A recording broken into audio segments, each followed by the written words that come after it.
खुदा की यही कहूँगा, तुम्हारे बिन मैं न जी सकूँगा।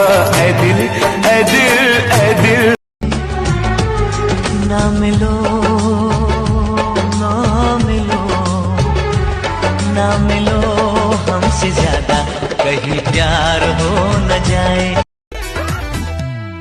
कितना लोग भेटाए तुम्हार बात अलगे बात, तोहरे के दिलवा दे हम भोले जात अलगे बात।